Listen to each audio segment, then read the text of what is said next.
इदम श्री सद्गुरुवे नमः। देव संस्कृति त्याग और बलिदान की जन्म शताब्दी 73 डे 22। परम पूज्य गुरुदेव वंदे माँ का सानिध्य है।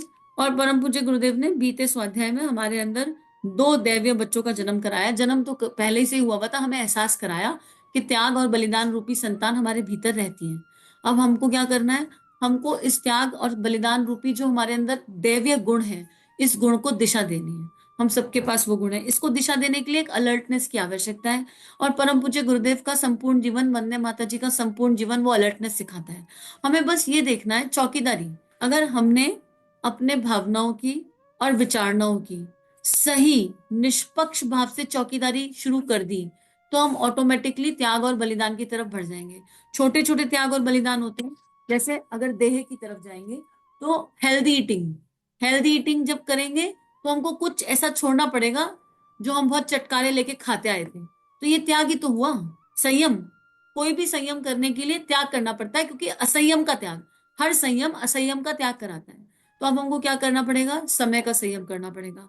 हमारे समय पर हमारा टिक मार्क होना चाहिए, हमको पता होना चाहिए, हमारी नॉलेज में हमारा समय बीतना चाहिए।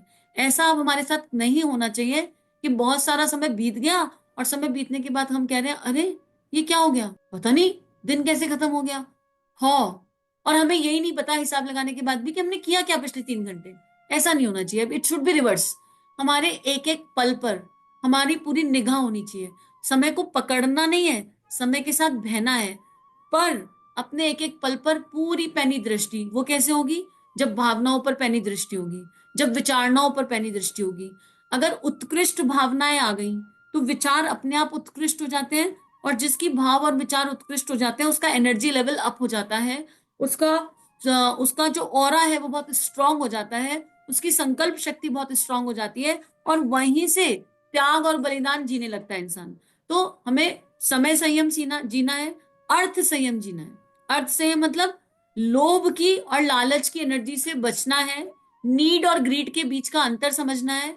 लग्जरी और रिक्वायरमेंट के बीच का अंतर समझना है। देखो, भगवान लग्जरी पूरी नहीं करते और रिक्वायरमेंट हम सबकी अभी भी पूरी हो रही है। अभी भी हमको देखना है कि हम कहीं वृत्तियों में तो नहीं फंस गए। हम कहीं अंतर, नीड और ग्रीड, भाई नीड क्या है? कपड़े, कपड़े रिक्वायरमेंट है, नीड है, पर कितने जोड़ी कपड़े, ये निर्धारित हमको करना होगा, है ना? ये हमको देखना होगा, हमको समझना होगा। हमारे पास पांचों शक्तियां हैं, हम सबके पास। अब हम आज के बाद ये नहीं कहेंगे कि हमारी कोई एक शक्ति कम है। हमारे पास पांचों शक्तियां हैं। Emotionally we are well developed. हम वेल डेवलप्ड है तभी तो हमने अपने परिवार को नर्चर कर दिया। On what basis we could nurture that? हम इमोशनली वेल डेवलप्ड है तभी तो हम सोसाइटी में सरवाइव कर पा रहे हैं, लोगों से मिलनसार होकर बात कर पा रहे हैं, हमारे दोस्त हैं, यार हैं। तो अब हम कभी ये नहीं कहेंगे कि हमारे तो संकल्प बल बहुत कमजोर है, हमसे तो कुछ होता नहीं, लो फील नहीं करेंगे। हम इमोशनली भी वेल डेवलप्ड है, हम मेंटली भी वेल डेवलप्ड है। वी आर, तभी तो हम गुरुदेव का स्वाध्याय सुनकर उसको समझ पा रहे हैं और उसको आगे बांट रहे हैं। हमारी बौद्धिक क्षमता बहुत जबरदस्त है। Mentally we are strong, socially भी वी आर स्ट्रांग, क्योंकि हम गायत्री परिवार हैं, हम आर्ट ऑफ लिविंग है, हम सदगुरु के परिवार से जुड़े हैं। आप किसी भी संस्था से जुड़े हो, सोशल परिवार यही तो होता है। सोशल परिवार क्या है? एक जैसी सोच के व्यक्ति एक दूसरे को जानते हो, एक दूसरे के सुख दुख में खड़े हो सकते हो। सोशली वी आर स्ट्रांग कि हम अपने आसपास या किसी का दुख तकलीफ देखते हैं तो हमारे अंदर वो फीलिंग है कि नहीं, हम क्या कर सकते हैं इनके लिए, व्हाट वी कैन कंट्रीब्यूट। तो we are strong socially, right? Physically also we are strong. अरे भगवान ने मानव देह दिया है, उम्र चाहे कोई भी हो, वजन चाहे कितना हो, उसकी टेंशन नहीं है। जो इमोशनली स्ट्रांग होता है और जो मेंटली स्ट्रांग होता है, उसकी फिजिकल बॉडी उसका कहना मानती है। और जब हम ये सारे संयम करते हैं तो फाइनेंशियली भी स्ट्रांग बन जाते हैं। फाइव, महालक्ष्मी एक शक्ति है ना? जो हमने, जो आध्यात्मिक लोग होते हैं ना, कई बार वो इस एनर्जी पर चले जाते हैं, हाय पैसा तो बुरी चीज है, पैसा आने से गड़बड़ हो जाएगी, पैसा आने से फलानी दिक्कत हो जाएगी, और पैसा आया तो हमें अहंकार आ जाएगा। नहीं, इस तरह मत सोचिए। महालक्ष्मी एक दैवीय शक्ति है। तो फाइनेंशियली और वी आर स्ट्रांग, और हमें नीड और ग्रीड का अंतर समझ में आ रहा है, हमें लग्जरी और रिक्वायरमेंट का अंतर समझ में आ रहा है। हमारे पास वो विवेक प्रज्ञा रतंभरा है कि हमारे पास फाइनेंशियल यानी श्री की शक्ति आएगी तो उसको यूज कैसे करना है। हम उसको स्पेंड नहीं करते, हम उसको इन्वेस्ट करते हैं। अब हमको इन्वेस्टमेंट करना सीखना है, भावनाओं का इन्वेस्टमेंट, विचारणाओं का इन्वेस्टमेंट। देखो, इन्वेस्टमेंट के रिजल्ट आते हैं, और एक्सपेंडिचर वो तो हो गया खत्म। स्पेंड तो खर्चा ही है। खर्चे का सुख नहीं मनाता। आपने पूरे जीवन की जमा पूंजी इकट्ठी करी, और पूरी जमा पूंजी को इकट्ठी करके डाउन पेमेंट देकर घर खरीदा। ठीक है, तो आपने एक तरह का इन्वेस्टमेंट किया था। लेकिन क्योंकि अभी हम इस एनर्जी को समझ नहीं पाते, 6 महीने बाद उसी घर की ईएमआई हमें मुश्किल लगने लगती है, हमें दुख देने लगती है कई बार, है ईएमआई जाएगी, ओ माय गॉड ईएमआई जाएगी, हे भगवान ईएमआई जाएगी, हमें ईएमआई अच्छी नहीं लगती। और जबकि हमने घर खरीदा था तो इन्वेस्टमेंट थी। हाँ, ये घर इन्वेस्टमेंट तब नहीं होगी जब इस घर में ये मकान रह जाएगा, चार दीवारें मकान बन के रह जाएंगी और हमारे घर में किसी के लिए जगह ही नहीं है। हम भले हमारे दो भले, अगर इस ऊर्जा से है, ना माँ बाप के लिए जगह है, ना रिश्तेदारों के लिए जगह है, ना जिस परिवार से जुड़े उनके लिए जगह है, ना घर में यज्ञ हो रहा है, घर की एनर्जी हमने बिल्कुल माइनस कर दी, तो ये चार दीवारी रह गई। अरे भगवान ने जो दिया है उसको भगवान के खेत में लगाओ, कुछ नहीं तो अपने घर में सत्संग की व्यवस्था कर लो हफ्ते में एक बार, भगवान ने जो दिया है। और जब कोई ईएमआई जा रही है तो उसको ब्लेस करो ना, थैंक यू सो मच, ये बैंक नहीं होता तो मुझे ये ईएमआई आती कहाँ से। तो हर तरह से चौकीदारी करनी है। इससे क्या होगा, त्याग और बलिदान की वृत्ति जगेगी। इससे क्या होगा, संयम जगेगा, हर तरह का संयम आने लगेगा। अब क्या होगा, जब आप इस तरह अपने आप को प्लान करेंगे तो जैसे ही आप कुछ गलत करने वाले होंगे, आपने चौकीदारी शुरू करी, आपको बस पॉज लेकर ये पूछना है कि भाई गुस्सा क्यों करना है, किस लिए किसी के लिए गलत सोचना है, हम इस समय दुखी उदास क्यों हैं, हम खींच क्यों रहे हैं, बस ये पूछना है। और आप अपने अंदर जाएंगे तो आपको समझ में आ जाएगा कि ये परिस्थिति हमारी इनवाइट करी हुई है, हमारी बनाई हुई है, और इसको बदल भी हम ही सकते हैं। दोष दृष्टि खत्म होने लगेगी। और जैसे ही दोष दृष्टि खत्म होगी, ये जो बच्चे हैं अंदर त्याग और बलिदान वाले, ये पौधा और वृक्ष बनने लगेंगे ऑटोमेटिकली। ये करके देखकर समझ में आएगा। और पीछे पूरा ऑडियो सुनिए, पिछले 10 ऑडियो तो एटलीस्ट सुनिए, तो आपको पूरा मैजिक और पूरा साइंस मिलेगा। How do I relate to today's energy, आज की एनर्जी से हमको रिलेट कैसे करना है। लेकिन बहुत शक्ति होती है त्याग और बलिदान में, और हम इसको करते ही आ रहे हैं। अब हमको करना है त्याग आलस्य का, त्याग बुरी वृत्तियों का। अब हमको त्याग करना है राग द्वेष छल कपट ईर्ष्या अहंकार का, ये त्यागने योग्य है। और हमें बलिदान करना है किसके लिए, मानव धर्म के लिए। हमें बलिदान किसके लिए करना है, अखंड भारत के लिए, परम पूज्य गुरुदेव के वैल्यूज और प्रिंसिपल्स के लिए हमें ये बलिदान करना है। हमें थोड़ा बड़ा सोचना है, और उसके लिए अपने आप के अंदर गुण देखने पड़ेंगे। अपने आप को लो नहीं देखना, अपने आप को दैवीय देखना है, और अपने आप को सराहना है। थैंक यू बोलना है यूनिवर्स को, थैंक यू बोलना है ईश्वर को कि हे ईश्वर, आपने हम में ये क्वालिटीज डाल के भेजी हैं, हमें तो पता ही नहीं था आज तक, पर आज पता चल गई। So we are feeling very enlightened, हमें बहुत अच्छा फील हो रहा है, हमें बहुत ही ब्यूटीफुल फील हो रहा है। और अब हमें समझ में आ गया है कि हमको इस ऊर्जा को जो आपने दी है, इसको राइट इंटेंशन, राइट भावना, राइट सोच के साथ, राइट एनर्जी के साथ कहाँ पर इन्वेस्ट करना है। हमें इन्वेस्टमेंट करना आ जाएगा ना एक बारी, तो लाइफ सिंपल हो जाएगी, सरल हो जाएगी। पांडवों ने क्या किया जीवन भर, गुरुदेव हमें कल पांडवों के बारे में बता रहे थे। गुरुदेव कह रहे थे पांडव दैवीय सभ्यता थी, क्यों, क्योंकि वो भगवान की संतान थे। तो पांडव कौन है, पांडवों ने लाइफ लॉन्ग इन्वेस्टमेंट किया, लाइफ लॉन्ग किसी के लिए अनुचित नहीं सोचा, कोई लड़ाई झगड़ा नहीं किया, उनके साथ गलत से गलत होता चला गया, लेकिन वो अपनी शक्ति बढ़ाते गए। उन्होंने अपनी शक्ति को कुंठा की एनर्जी के साथ व्यय नहीं किया कि अच्छा दुशासन तूने एक चाटा मारा तो हम तेरे दो मारेंगे, दुर्योधन तूने ऐसा किया हम तेरे साथ वैसा करेंगे। वो अपनी शक्ति बढ़ाते चले गए, वो सहानुभूति की ऊर्जा के साथ चलते चले गए। तो गुरुदेव कह रहे हैं मित्रों, देवताओं का बेटा कैसा होना चाहिए, अगर कोई देवता का बेटा है तो उसके व्यवहार में और उसके जीवन में क्या गुण आने चाहिए, इसे हम पांचों पांडवों के जीवन में देख सकते हैं। हमको सबसे अच्छी घटना पांडवों की याद आती है अज्ञातवास के समय। कुंती अपने बच्चों के साथ एक ब्राह्मणी के यहाँ छुपी हुई थी। उस इलाके में कोई एक राक्षस रहता था, जो वहां के हर घर से एक आदमी प्रतिदिन मारने के लिए बुलाया करता था और उन्हें खा जाता था। नंबर के हिसाब से उस दिन ब्राह्मणी के बच्चे का नंबर आ गया। ब्राह्मणी रोने लगी। उसने कहा कि हमारे एक ही बालक था और वह आज राक्षस के हवाले होने जा रहा है। जब वह बैठी हुई रो रही थी तो कुंती ने पूछा, बहन क्या बात है। ब्राह्मणी बोली कि हमारे पास एक ही बच्चा है, उसको आज राक्षस के पास जाना है, उसको उसे मरना होगा, अब हम क्या करें। कुंती ने कहा, आपने अपनी जान जोखिम में डालकर हमको छुपा कर रखा है, तो हमारा भी तो आपके प्रति कुछ कर्तव्य हो जाता है, हम भी तो कुछ करेंगे आपके लिए। उन्होंने कहा, बच्चों तुम पांच हो, एक काम करो, यह जो ब्राह्मणी है इसके एक ही बालक है, इसने अपनी जान जोखिम में डालकर हमको छुपा कर रखा है, इसलिए क्या करना चाहिए बच्चों, तुम में से एक बच्चे को अपना बलिदान कर देना चाहिए और ब्राह्मणी के बच्चे को बचा लेना चाहिए। बच्चों ने कहा, माता जी इससे बड़ा हमारा सौभाग्य क्या हो सकता है। भीम चले गए, उसे बचा लिया। मित्रों यह क्या है, यह है देवता का मन। देखो कितना दैवीय उदाहरण। गुरुदेव ने एक माँ की परिभाषा बता दी कि एक माँ क्या होती है, मातृत्व भाव की दिव्य परिभाषा बता दी कि वो क्या होती है, और फिर संतान क्या होती है। पांचों भाई आपस में पांचों के पांचों भाई तैयार हैं कि हम तैयार हैं, हम तैयार हैं, हम तैयार हैं। और हम किसके बच्चे हैं? हम किसकी संतान है? हम महाकाल की संतान है, हम युग दृष्टा की संतान है, हम युग ऋषि की संतान है। फिर हमारा व्यक्तित्व कैसा होना चाहिए, ये विचारणीय है ना। वो देवताओं की संतान थे, हम भगवान शिव की संतान है। सत्यम शिवम सुंदरम तत्वमसि सो हम। तो हमारा व्यक्तित्व, हमारा चिंतन, हमारा चरित्र कैसा होना चाहिए? हमसे तो अपने बच्चे की अगर बच्चे को टिफिन दिया और उसकी रोटी कोई दोस्त खा जाए तो हमसे तो वो भी बर्दाश्त नहीं होता। हमारी हालत तो भी ये हो जाती है कई बार। अब हम बहुत ऊपर उठ गए, लेकिन हम वहां से उठकर आ रहे हैं। तो हमको गुरुदेव ने दिखा दिया कि what is the right example, और इतना अंतस में उतर चला गया, इतना अंतस में उतर गया। बात वही है कि विवेकानंद तो सबको पसंद है, अपने घर से विवेकानंद देने को कौन तैयार है। बात यही है कि झांसी की रानी सबको पसंद है, भगनी निवेदिता सबको पसंद है, पन्ना धाई की कहानी सुनकर हमें बड़ा आनंद आता है। हम उन कैरेक्टर्स को जीने के लिए तैयार हैं, हम उन ऊर्जाओं को जीने के लिए तैयार है कि नहीं?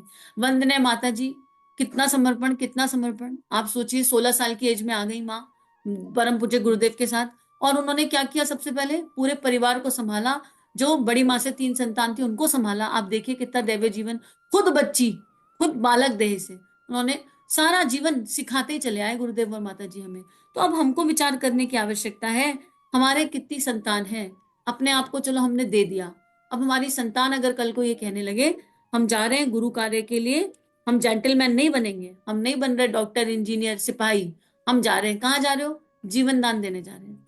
तो क्या करेंगे हम तैयार हैं उसके लिए? ये विचार, ये प्रश्न अपने आप से हमको बार बार पूछने की आवश्यकता है कि हमारे अंतस में किस तरह की आवाजें आएंगी, हमारा अंतस किस दिशा में जाएगा।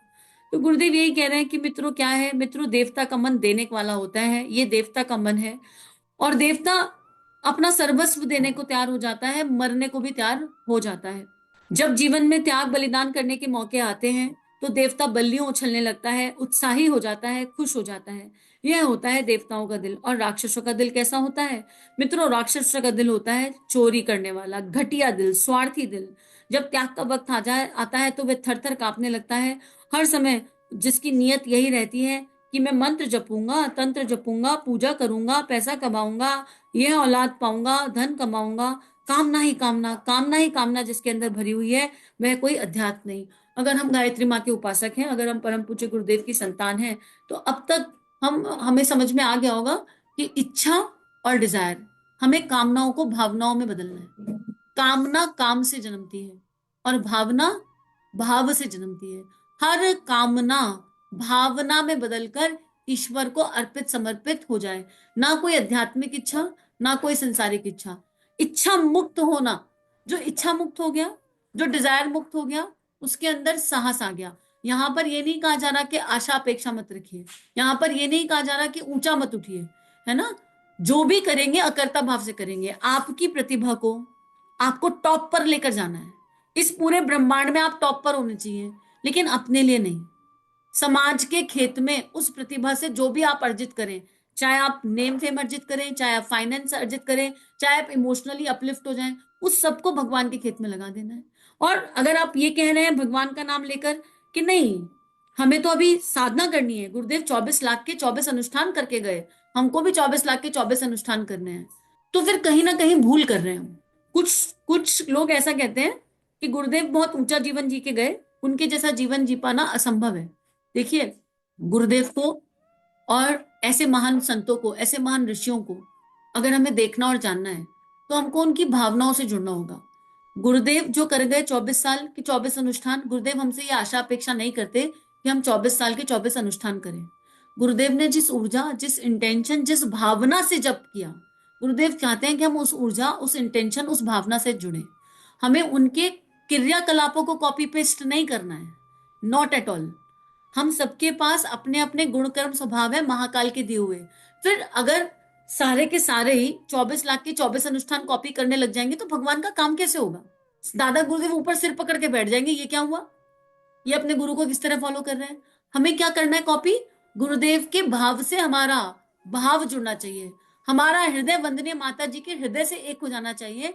और फिर हम जो भी करें वो उसी हाई ऊर्जा और इंटेंशन से करें जिस इंटेंशन से गुरुदेव ने सारे काम किए।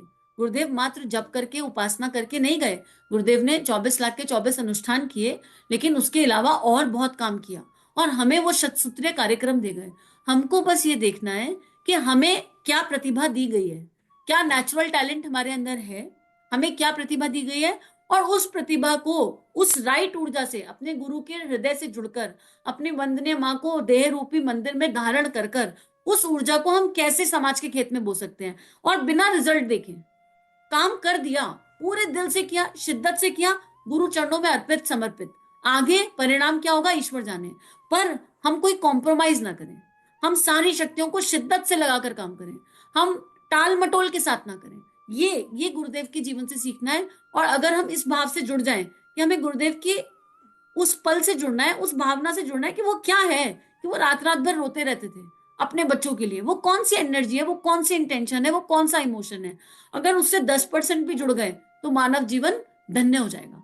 मानव देह से गुरुदेव कुछ ना कुछ कर लेंगे। मात्र 10% भी गुरुदेव माँ की भावनाओं से जुड़ गए तो गुरुदेव कह रहे हैं खाली मंत्र से नहीं होगा। और फिर किसी के लिए हो सकता है मंत्री बनाओ। महर्षि अरविंद वो बिल्कुल क्रांतिकारी थे, उनसे कहा नहीं तुम्हारा गुण कर्म स्वभाव क्या है, तुमको साधना करनी है। उनके पास था वो बल कि वो ध्यान की शक्ति से देश बदल सकते थे।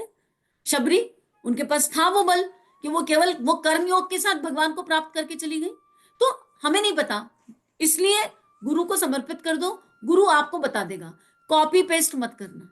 कई बार क्या होता है, हम देखा देखी, अच्छा ये आत्मा ये कर रही है तो हम भी यही करेंगे, और हम कॉपी पेस्ट जब कर रहे होते हैं उस समय मन में ईर्ष्या तो नहीं है, ये आत्मा इसने ये करके इतना नाम कमा लिया, अच्छा हम भी ऐसा कर लेंगे, कौन सा बड़ा तीर मारना है, हम भी यही वाला तीर मारेंगे। और क्यों मार रहे हैं अब ये तीर, गुरु कार्य तो पीछे छूट गया, हमको तो ईर्ष्या का भाव था, नाम कमाना था उसके जैसा बाजू वाली आत्मा ने। कई बार हम अनुष्ठान भी कॉपी पेस्ट पढ़ ले लेते हैं। अच्छा, जेठानी देरानी दौरानी दोनों जुड़ी हुई हैं जेठानी ने 1 साल 10 लाख का अनुष्ठान किया, मैं बताती हूँ तुमको, देखो मैं तुमको 15 लाख कर करके दिखाऊंगी। ये नहीं है त्याग। आपका 15 लाख बेकार हो गया, बेकार नहीं होगा, स्टोर होके रखा जाएगा, स्टोर होके, बट आपकी इंटेंशन और एनर्जी गड़बड़ा गई ना, आप कर क्यों रहे हैं। अरे आप 15 लाख, आप 10 लाख उन्होंने किया, आप 1 ही लाख कर लेते, सही ऊर्जा से कर लेते, सही भावना से कर लेते, सही इंटेंशन से कर लेते, तो वो काउंट हो जाता। भगवान तो सब कुछ देख रहा है। संसार हो सकता है कि क्या ही दौरानी जेठानी का जोड़ा है, एक ने 10 लाख किए तो अगली ने 15 किए, और फिर दौरानी कह रही है अच्छा तूने 15 करके दिखाया, अब मैं देख तुझे 1 साल में 20 करके दिखाऊंगी। आप पूरा जीवन कंपटीशन करके 24 लाख तक पहुंचाइए साल भर में, कुछ फायदा नहीं, कोई लाभ नहीं, क्योंकि आप तो अपने आपस में लड़ मरे, आप तो आपस में गड़बड़ा गए। तो इसलिए हमको ये एक एग्जाम्पल है, अब इस एग्जाम्पल को अपने जीवन में अप्लाई कर लो। गुरुदेव कहते थे बेटा कोई भी उपासना कॉपी पेस्ट के आधार पर मत कॉपी करना, अपने अंतःकरण में झांक कर देखना, मैं तुम्हें प्रेरणाएं दूंगा, मैं तुमको बताऊंगा तुम्हारे लिए कौन सी श्रेष्ठतम उपासना है, तुमको क्या करने की आवश्यकता है, तुमको मैंने किस गुण के साथ भेजा है। और गुरुदेव के इतने सारे बच्चे हैं, सबके पास अलग अलग है, तभी तो एक समूह बनेगा और उस समूह से एक दैवीय मशाल जगेगी। तो गुरुदेव ये कह रहे हैं, बस ये बुक पूर्ण होने को है तो उसको आज पूर्ण कर लेते हैं। गुरुदेव कह रहे हैं मित्रों, सच्चा अध्यात्म क्या है ये मैं आपको कैसे समझाऊं। आप अपनी कामनाओं का त्याग कर दीजिए, अपनी वासनाओं का त्याग कर दीजिए, और मैं आपके अंदर देवत्व भर दूंगा। ठीक है मित्रों, यह बच्चों का अध्यात्म रहा जहां कामनाएं ही कामने थी। मैं यह तो नहीं कहता कि बच्चों को इस कामना की जरूरत नहीं, बच्चे मिठाई मांगेंगे तो उन्हें दी ही जाएगी। हम मिठाई बांट करके कोई और लोभ देकर के बच्चों को अपने पास बुला लेते हैं, यह भी अध्यात्म का कोई हिस्सा रहा होगा। पर मैं इसे ठूस कहता हूँ, भूसी कहता हूँ। किसकी? अध्यात्म की। भूसी कौन सी? जिसमें वह पाया जाता है कि अध्यात्म क्या है। बेटे, यह अध्यात्म का खिलवाड़ है, छिलका है, झूठन है, पत्ता है। क्या? कर्मकांड की ऊर्जाएं। अगर खाली कर्मकांड की ऊर्जाओं पे हैं, हम तिलक लगाएंगे, हम कंठी माला पहनेंगे, हम मंत्र करेंगे, हम साधना करेंगे, हम उपासना करेंगे, अर्थ किसी चीज का नहीं समझेंगे। हमने तिलक लगाया पर हमारे आज्ञा चक्र पर दरवाजा नहीं बना। तिलक मतलब क्या है? आज्ञा चक्र पर ईश्वर के चरणों से उठाई धूल को लगाना, और वो दरवाजा। अब इस देह में एक भी अनुचित विचार प्रवेश नहीं कर पाएगा, ये तिलक का मतलब है। कंठी माला मतलब विशुद्धि चक्र, पूरा भगवान को अर्पित समर्पित, आकाश तत्व पूरा ग्रहण। अब ये वाणी केवल मीठा बोलेगी, केवल वही बोलेगी जो गुरु चाहेगा, अपने और समाज के हित में बोलेगी। ये मतलब होता है कंठी माला पहनने का। लॉकेट पहनना, लॉकेट का धागा लंबा होता है, हृदय चक्र पर जाकर टकराता है, वो क्या होता है? ये रिमाइंडर, भावनाओं को ये रिमाइंडर कोई है जो साथ में है। हृदय चक्र पर दरवाजा लग गया, अब एक भी भाव गुरु की मर्जी के बिना प्रवेश नहीं कर पाएगा। सवाल ही नहीं जो प्रवेश कर जाए। हर चीज का एक साइंस है। उस साइंस को भावनाओं का विज्ञान, विचारनाओं का नहीं, बौद्धिक विज्ञान नहीं कह रही हूं मैं, भावनाओं के विज्ञान की बात कर रही हूँ, उसको गुरुदेव समझाने के लिए कह रहे हैं। तो आज गुरुदेव ने हमें नीड और ग्रीड का अंतर समझा दिया, रिक्वायरमेंट और लग्जरी का अंतर समझा दिया, उचित ढंग से साधना, उपासना, आराधना समझा दी। और जो भी करे कम या ज्यादा वो महत्व नहीं करता, इंटेंशन और इंटेंसिटी महत्व करती है। और गुरुदेव ये कह रहे हैं कि अगर अब भी आप नहीं समझ रहे हैं, और अगर आप मिठाई लेते हैं तो आप बेटा मिठाई लेंगे, पत्ते पे खाकर पत्तल फेंक देंगे और कुत्ते उसे चाटने के लिए मजबूर हो जाएंगे और चट कर जाएंगे। आपको वो सब मिल जाएगा जो चाहे दैहिक दृष्टि से आप पा रहे हैं, आपने भगवान से कुछ मांगा आपको मिल गया। और अगर आप सोचते हैं कि इसी तरह जीवन निकालना है, भगवान जी आज मेरी शादी नहीं हुई, शादी बढ़िया वाली करा दो, भगवान जी अब शादी हो गई तो अब नौकरी बढ़िया वाली लगवा दो, अब नौकरी हो गई तो एक बच्चा हो गया, अब भगवान जी बच्चा बड़ा दिव्य है लेकिन ये तो लड़की हो गई, अब एक लड़का दे दो। हो सकता है भगवान सारी बात मानते चले जाएं, पर जब अंत समय आएगा ना तब समझ में आएगा कि कहाँ किस जंजाल में फंस गए। क्योंकि इच्छाएं एक खत्म दूसरी शुरू, एक खत्म होने से पहले ही दूसरी जन्म ले लेती है। इसलिए चौकीदारी करनी है, बहुत सुंदर तरीके से करनी है। गुरुदेव कहने लगे अध्यात्म जैसे दिव्य विज्ञान को भौतिक चीजों को पाने के लिए जो लोग इस्तेमाल करते हैं, मैं उसको झूठन का पत्ता ही कहता हूँ। किसी आदमी का खाया हुआ पत्ता किसी ने फेंक दिया, दूसरा कहता है हमको दे दे, हाँ बेटे तुझे भी दे देंगे, और बस इसके इसके आगे आप खुद समझ जाइए। मतलब गुरुदेव ये कह रहे हैं कि मान लीजिए मैं मार्केट गई, मैंने चाट पकौड़ी खाई, चाट पकौड़ी खाने के बाद पत्ता फेंक दिया तो कुत्ता आके चाट के ले जाएगा। तो अगर हम इन कामनाओं को पूरा कर रहे हैं तो हम क्या कर रहे हैं, हम अध्यात्म की झूठन चाट रहे हैं। हमें मिल तो सब कुछ जाएगा लेकिन वो टेम्परेरी होगा। अब एक और इस लाइन के साथ ये स्वाध्याय यहाँ गुरु चरणों में अर्पित समर्पित करेंगे। जब भगवान से कुछ मांगने की बात आए ना, ऐसा नहीं है, देखो मानव देह है ना तो आ जाती है इच्छाएं, बस एक बार शांत दिमाग से ये सोचना, चौकीदारी तो कर ही रहे हैं, कि ये भावना जन्मी कहाँ से और हम क्या मांग रहे हैं। जो हम मांग रहे हैं क्या वो वाकई उचित है? क्या हम कुछ टेम्परेरी तो नहीं मांग रहे हैं? ऐसा तो नहीं कि राजा के आगे खड़े होकर कद्दू मांग रहे हो, वो हमें पूरा खजाना देने को तैयार पड़ा है। ये अपने आप से पूछ लेना। भगवान से कुछ मांगने की आवश्यकता नहीं है, और अगर भगवान से कुछ मांगना ही है ना तो भगवान से भगवान को मांग लो और कुछ मत मांगो। भगवान से कहो भगवान हम आपको कुछ ऐसे चाहें कि आपसे कुछ ना चाहें और धीरे धीरे ये इच्छा भी विलय हो जाए। लेकिन कुछ कहना ही ठहरा है। पता है क्या, ईश्वर सामने आ जाते हैं ना तो उनसे कुछ कहने के लिए रह नहीं जाता, वो आ गए ना पूरे पूरे। अब कह दो उनसे कि आप आ गए, आपके दर्शन हो गए, अब ये देह रूपी यंत्र आपका है, आप देखिए क्या करना है, हम क्या बताएं आपको। अब हम आपको बताएंगे। आपने करोड़ों संतानों को आप चला रहे हैं, सबका जीवन आपके हाथ में है, सांसें आपके हाथ में है, तो अब आप ही चलाएंगे ना देह, आप चला लीजिए जैसे आपको उचित लगे।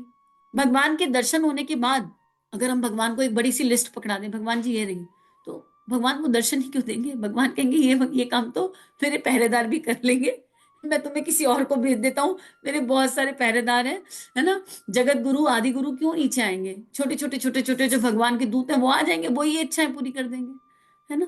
तो चलो आज इस स्वाध्याय को यहीं पूर्ण करते हैं। ये पुस्तक आज पूर्ण हुई। गुरुदेव ने इस दिव्य प्रवचन में हमारे भीतर दो बच्चों का जन्म कराया, त्याग और बलिदान रूपी दो बच्चे। इनको नर्चर करना हमारी नैतिक जिम्मेदारी है और हम सभी इन्हें नर्चर कर रहे हैं दिव्यता के साथ। और इस पूरी पुस्तक के सारे ऑडियो को सुनिए तो आपको पूरा विज्ञान मिल जाएगा कि इन प्यारे बच्चों को, त्याग और बलिदान रूपी प्यारे बच्चों को कैसे नर्चर करना है। एक डिवाइन पेरेंटिंग जिसमें बच्चे अपने अंदर ही है ना।